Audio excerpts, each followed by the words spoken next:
Huwebes Saga. Nangungunang mga balita at talakayan. Action Hotline. We are joined this morning by Father Marcelino Rapaila Jr. Pare ni sa mga kaakson sa Our Lady of Fatima Parish sa Antipolo City. Try natin lapot si Father Rapaila.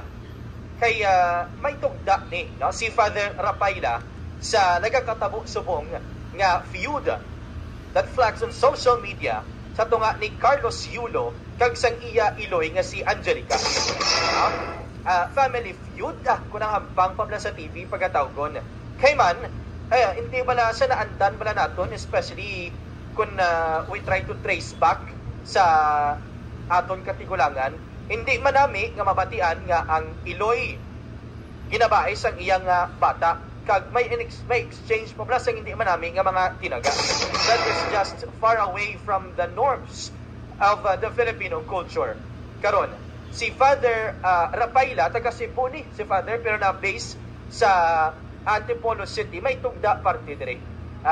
Para agad mag-intindihan, nakikita mga kaakson, maistoryahan nakikita with Father Rapaila sa Tagalog, no? Father Rapaila, mayong aga, o kung magandang umaga. Welcome po sa program. Kasama niyo po live sa Action Radio Iloilo, si Action Marvin Maleficiar. Magandang umaga, Marvin, at magandang umaga sa lahat ng mga nakapakinig sa iyong programa. Alright, Father Rapaila, yung comment niyo po or your stand on social media nanging trending po in some ways, most importantly dito sa atin sa Iloilo, sa inyong nanging stand patungkol po dito sa feud ng mag-inang Carlos and Angelica Yulo. From your point of view, Father Rapaila, could you extend to us ano po yung stand nyo sa isyu ng mag-ina? Regarding naman sa kay Mama Angela, hindi naman siguro necessary na sabihin na walang utang na loob. Unang-una, sa pagbuo ng pamilya, nais natin makaas. At it is a blessing to have these children. Kaya, responsibility po natin bilang magulang na palakihin sila. And for me, ito'y ay nagmumula po sa pamilya. Kung ano po ang kinahinatnan ng mga anak paglaki nila, ito po it will be shaped or para bang nabubuo ang kanilang pagiging mabuting isang Kristiyano, isang mabuting tao, isang mabuting citizens, kung paano sila pinalaki ng magulang. Kaya, for the parents should set themselves as a good example para sa kanilang mga anak. Para ito'y lumalaki na magiging mabuting mga tao, mabuting citizen na bayan. Yun lang naman siguro ang aking punto. Yes, gusto na mga kakson, ang ginatumot ni Father Rapaila, nga ikaw nga ginikanan, dapat hindi mo paghambalan ang imo nga bata nga may utang ka nga kabalaslan sa akon, no? Because una bes, wala man naging pangayo sa bata, hindi pala Father, no? Na hindi naman hiningi ng anak sa ina na iluwal siya, right? Yes, and it's the blessing for the family. Yes, that's on the end of the mother. How about naman po dun sa naging reply, no? Or pagpalabas naman ni Carlos Yulo ng kanyang statement patungkol naman po sa kanyang ina. Your stand on that, Father Rapaila? Oo naman.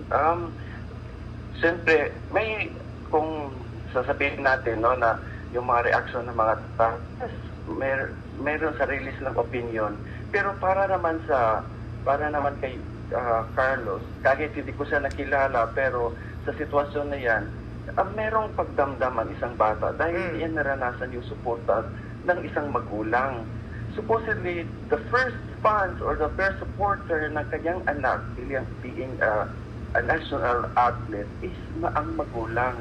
So, nararamdaman ko yung kanyang sakit. Pero, at the end of the point ng sinasabi ni Yulo, na pinatawad na niya. At it is necessary na nandoon yung pagpapatawaran kasi para sa puso ni Yulo na natili pa rin pagmamahal bilang ina, nasasaktan lang siya. Kaya pinaano lang niya, it's better na to silence or it's better to separate for a while in order na maghilom ang lahat. Kasi kung kung nagsasabi ang ina, tapos nagsasabi si Yulo ng against sa kanyang ina, mas lalo pang lumala at in social media. It's better na nagsabi si Yulo na at clarify lang lahat. At the end, tinatawad niya. At it is a very good na merong pagpapatawad. So, merong paghihilom, may pag-asa na maghilom at mabubuo pa rin ang pamilya.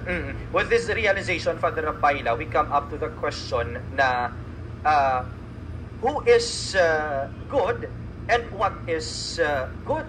And who is the good and what is the good? That's in between sa mag-ina. Sino po ba yung tama sa kanila at ano po ba yung tama sa mga ginagawa nila? Father Rapayla. Sa sitwasyon, wala pong masasabi kong mali. These are the hamon ng buhay hamon sa buhay ng pamilya. And it is an opportunity na mas ma-improve pa yung relasyon nila the moment na merong paghilom at pag-forgiveness na mangyari sa mag-ina at sa kayulo. Hindi ko masasabi na tama si Yulo, tama si Ma'am Angela. Ang sa akin lang, this is the hamon sa pamilya.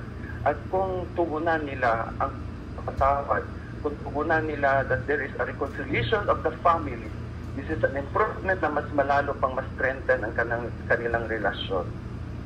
Yes, and it's all boils down into forgiveness, Father Rapayla. Tama po. Alright, sige.